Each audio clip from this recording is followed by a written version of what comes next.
You, girl, you cheated. We figured that out by now, right? We've all established that she was, like, way too strong to be there. I mean, if it took them this long to figure it out. Also, obviously she was supposed to be there. Why are you questioning her? Isn't she your boss? Time to get some questions answered. Hi guys, welcome to chapter 15 of the Castor Saga. If you're new here, we have a playlist of about 14 chapters before this, as well as the official book trailer. Spoiler alert, you have been warned. The Garden of Lily. There was a large group of people all clapping as their music played, and people rushed out towards them. They stepped out and stood in the middle of the field as everyone around them clapped. Huh. What is it, Keith? How'd they know we were coming? They looked around, then suddenly the group parted, and Zane walked from the back of the group, being followed by 3 familiar faces. Jake, Chrissy, and Dawn were alive, and rushed out towards the others as they saw them. Chrissy! Dawn! Jake! They rushed over and everyone hugged them as they came over. Meli and Tony just stood there, though, staring at Zane, who had a slight smirk on his face as he walked over towards them. I told you I'd pay you back. You're still here. Well, yeah. I'm surprised. You guys don't typically like being around lots of people. Special occasion. We made the exception. We? You didn't think I came alone, did you? Zane turned slightly and put his fingers to his mouth, making a loud whistle noise. 2 other young men walked over to them from the back of the group. One was taller than the rest, and had jet black hair and blue eyes. His name was James, but he went by Jay. The second had black hair like James, and blue eyes, but was about an inch shorter than him, even though he was still taller than Zane. His name was Joseph, but he went by Joey. Zane was about Tony's height, also with black hair, except he had mahogany-colored brown eyes. Zane wore black, but he didn't wear a cloak.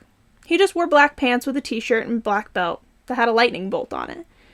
Joey wore the same kind of clothing, but his black belt had a blue ice crystal on the buckle. Jay wore black as well, but he had on a black tank top and a sweater. His belt was black, but then had a red flame where Joey's had the ice shape. They smiled, walking over, and Zane motioned to them. They didn't want to miss it either. Tony looked at Meli for some kind of confirmation on who they were, but she was frozen. They walked over to her and smiled kindly, stopping a few inches from her. You came? Of course we came. We didn't want to miss this. You've been wanting to do this for so long, we wanted to see what you thought of it when you made it through. Tony had a smirk on his face as he listened to them talk. Jay's voice was slightly deeper than Joey's and Zane's, but all the boys had hypnotic voices. They were low deep to medium deep, and for some reason, they all seemed like they had similar vocal patterns to Meli. Tony knew who they were now that he'd heard them speak. Their dialect definitely wasn't common. In fact, it was something he'd only ever heard once, when Meli shouted at Zane in that strange Nahamic language. You knew she'd make it through. I know who you are. He crossed his arms smiling, and they both looked at him with the same kind of smirk. This your partner, Meli? Yes, this is Tony. Hey. Jay put out a hand to him, and Tony smiled, shaking his hand politely. I'm Jay. Joey did the same thing, and Tony shook his hand too. I'm Joey. Brothers, am I right? They nodded, then looked at Meli. He coming with us? If I go, he goes. That's when Luke, Eej, and Keith walked over and stood between Meli and her brothers. Zane walked up behind Jay and Joey as they did. Sorry to inform you, boys, but Meli's not going anywhere. Eej? No, Meli, they can't just take you away if you don't want to go. Who said I don't want to go? They ignored her and continued bantering with her brothers. You can't have her. Just try and take her. Oh, we will. And you won't stop us. Wait. What are you two even doing here? You knew I'd make it and be home in the same day, so why are you standing here with all these people, none of which do you have any respect for? Her 3 older brothers smirked, not saying anything, but then finally, Zane spoke, feeling awkward that the other 2 weren't responding to her. Remember how I said I'd bring someone else who could beat you? Psh, these 2? Meli had a sarcastic tone and a cute little puppy look on her face.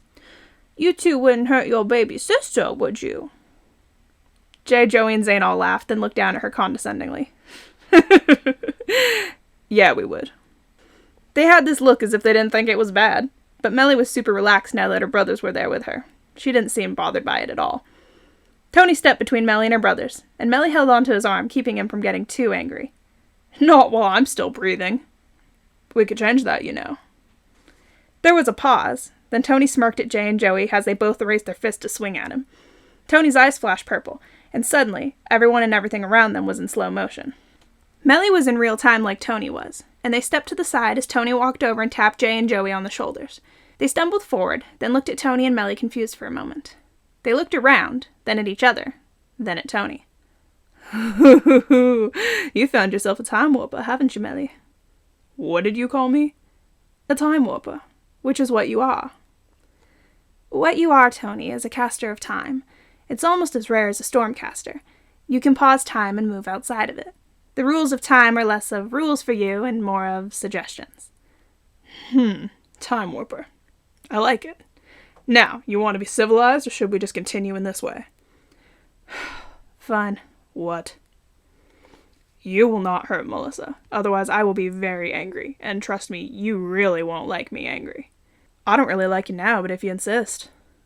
You can't tell us what to do. Time warper or not, she's our sister. No one treats her better than we do. Enough of this. It's time to go home, and she's coming with us.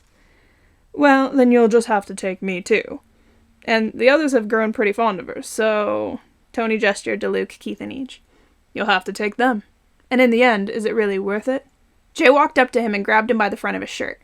Jay was 6'5". Wasn't much taller than Tony, but he was very intimidating when he wanted to be. Our sister is worth the world to us. You don't know what she's worth. We'd watch the world burn, freeze over again, and then burn a third time before we let someone get between her and us. Jay, put him down! Lightning struck between Jay and Tony, and Meli stood between them with her arms out to her sides as she glared up at her eldest brother, enraged that he lay a hand on Tony. You will not touch my friends, but especially not Tony. Jay glanced down at her and gently touched her cheek, moving a piece of her hair to the side, then glancing back at her friends. He looked at Joey, who nodded, and then he looked down at Meli. All right. They can come too. Meli slightly smiled and stepped back beside Tony. Joey stepped up beside Jay and looked around him at Meli. Joey was 6'4". He was just an inch above Tony. But once again, just like Jay, he was quite intimidating. I'm glad you made some friends, Meli. Meli hugged Tony as he held her tightly, looking over at her brothers. They nodded to him. Then Jay took a deep breath, looking at Tony. You should probably allow time to move again. Yeah, it's probably not good to do that too often. Don't worry. If I didn't let it move for a couple hours, it would automatically begin moving again. That's what my book says, at least. Joey and Jay kind of chuckled at that and shook their heads. He's by the book, oh no. Hey, Tony has learned more on the trials with his book than you jerks learned in 4 years by yourself. He didn't even know he was a caster before he met me, so knock it off. Tony was surprised by Meli's little outburst. She was defending him and standing against her older brothers. This made him feel special. No one had ever stuck up for him like that before, at least not in a long time. Sorry, Meli. Joey looked at Tony and nodded. Sorry, Tony. At least he's not a normo. They were quiet a moment. Then Jay looked at Meli and spoke in that strange chanting language that Tony had heard Meli speak in before. Suiteko, kono tuiliaki? Soon, Jay. Soon enough. What'd he say? My other brothers miss me. They very badly want to see me. Melissa, ugh. Tony already knows. All my friends do. I've explained it already. You know, if everyone knows about it, then it's not really a secret anymore. Calm down, Jay. Come on, Tony. If you would, please. Tony smiled and took a deep breath. Then when he exhaled, time resumed itself. All right, you three. Luke, Keith, and Eej all looked at Jay, slightly confused. Huh? You're coming with us? We are. Yeah, who wants to get inducted into the family and learn way more than you ever would here? They paused for just a moment. Then Eej and Keith laughed and gave each other a high five. Woo! Yeah! Road trip! Let's go. Luke and Zane glanced at each other confused, then back at the others. I think we missed something. Yeah, what'd we miss? We're going with them. Meli said she'd go if we go. I guess it's not a bad idea, you know. Road trip. Oh, cool. Road trip. Meli walked over to Zane, who smiled down at her and patted her on the head. So, kiddo, do I get a hug now? Yes, you do. Zane laughed as Meli hugged him, and he smiled down at her kindly. He picked her up and spun her around, then setting her down beside him. Zane was 3 years older than Meli, while Jay was 4 years older than her, and Joey was 2 years older than her. Thank you for saving Jake, Chrissy, and Dawn. Of course. I would have saved those other 2 boys too, but I didn't see them till after you found them. You mean Ben and Sam? Yeah, I think so. Wait, you didn't kill them? Meli, I'm not heartless. Don't you know me better than that? They were just kids. Wait, if you didn't kill them, then someone's still after Meli. You mean they weren't just taken by the tracks? No, someone left a note for Meli. Said they would keep killing people until they got to her or something like that.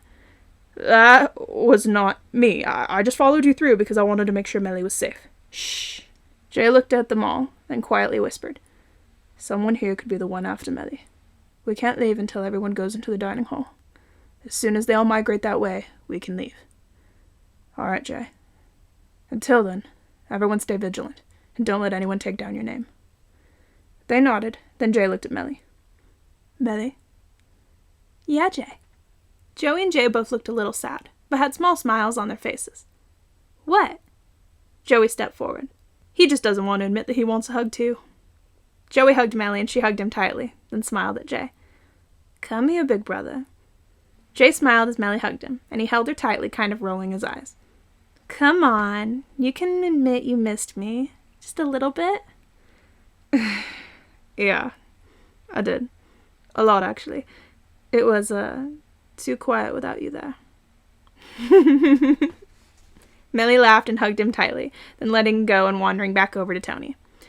"Okay, you guys get to know my brothers, okay? Technically, if you're coming home with us, you're all my brothers now, too, so..." They laughed and smiled at her as she skipped around happily. "I'm gonna go look around and see if I can snag anything good.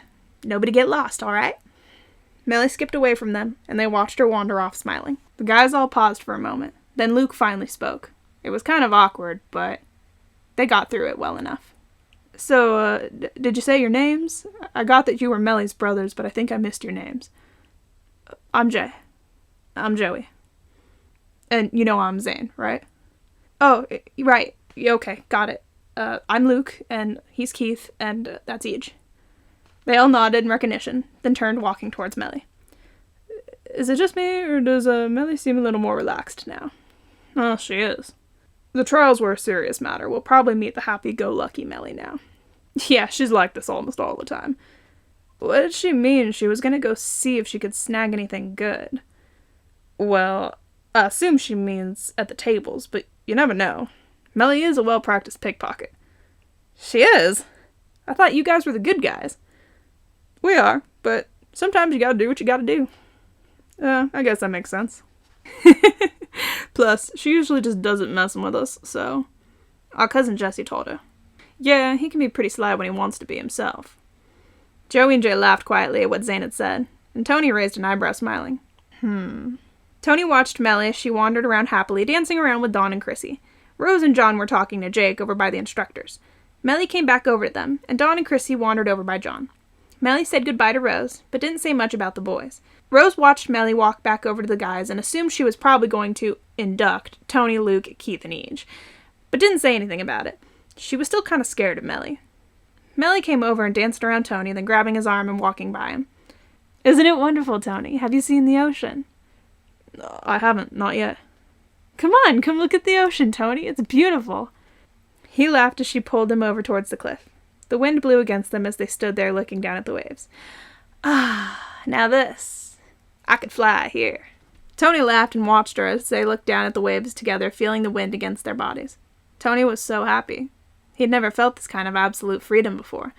The wind on his face, Meli holding his hand, breathing in the cool, damp air. His lungs filled with something more than just the air he was breathing in. He understood what Meli meant now when she said she could fly. He felt it now, too. He felt as if he could fly. Jay, Joey, and the guys stood there watching them from the base of the cliff. Joey kind of snickered, then looked at Luke. "Tony got a thing for our sister?" "He's her casting partner. They have one of those bonds." "Huh? He's like her actual first partner, isn't he?" Yeah. What do you mean, first partner?" "Like, he chose her as his partner on the train. He didn't have a partner before. He discovered his skills with her, didn't he?" No, he didn't have a partner before her, and yeah, they discovered his skills together." "Whoa. That's a rare thing there. They're in it for life.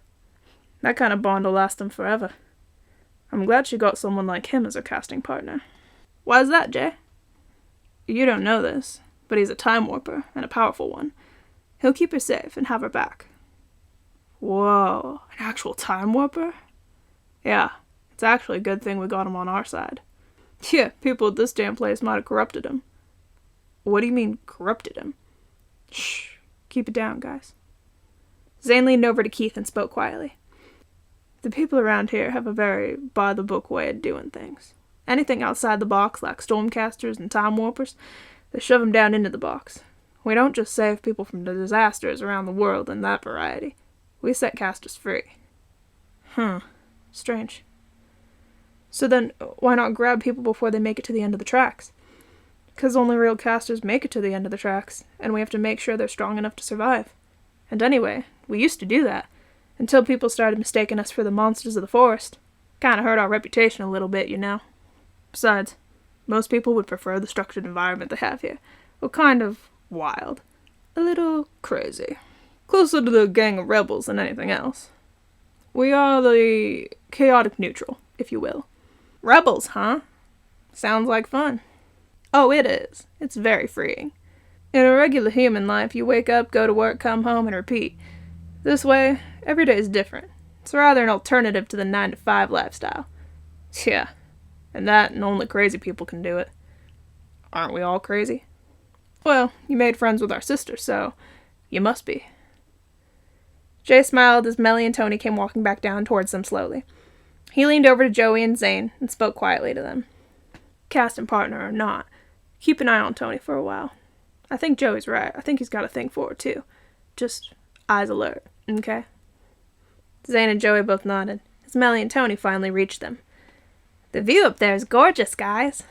Jay smiled, then glanced behind Meli. A great storm had risen up, and the gray and black clouds were bubbling up in their direction. Jay and Zane glanced at each other, and then looked at Meli.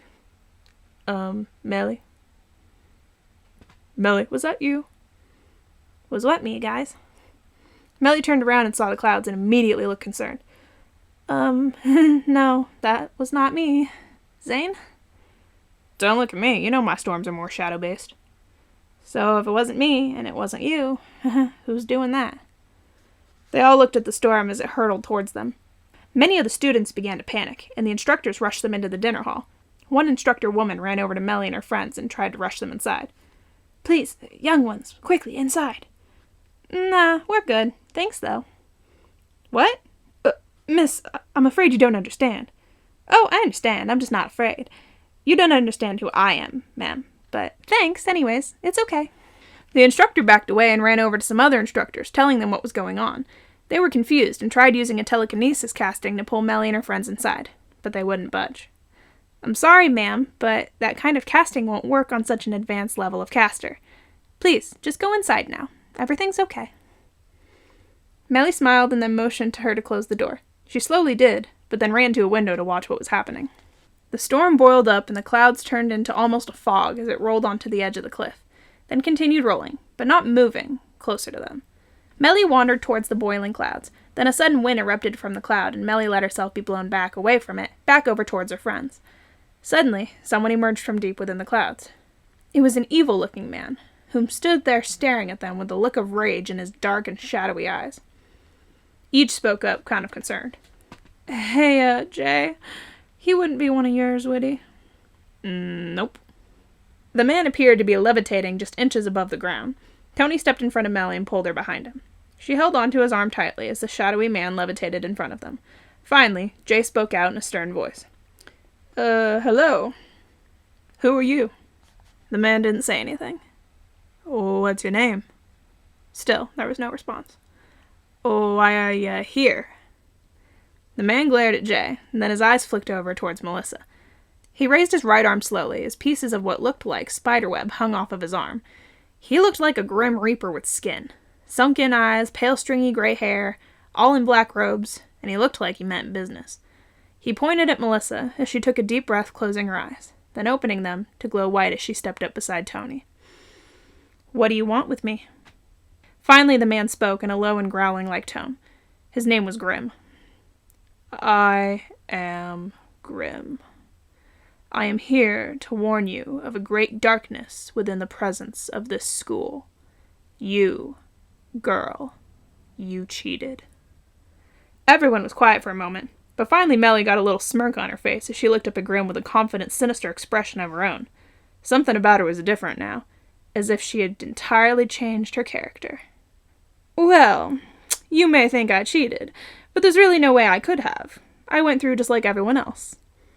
You, Nahamo. It is forbidden for a Nahamo to ride the train tracks to the sea. And why is that? Because it is. Your ancestors created the challenges and tracks with their own blood and iron. Besides, the amount of raw animalistic energy within you people is dangerous. You could lose control at any moment."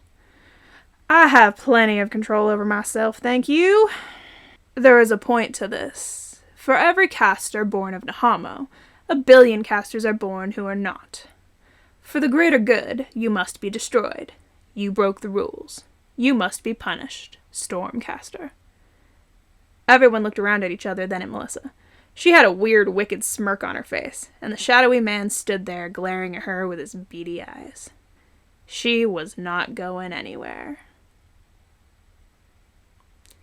And that concludes Chapter 15. Thank you very much for listening. If you haven't already, subscribe below. And until next time, I love you all very much. Bye.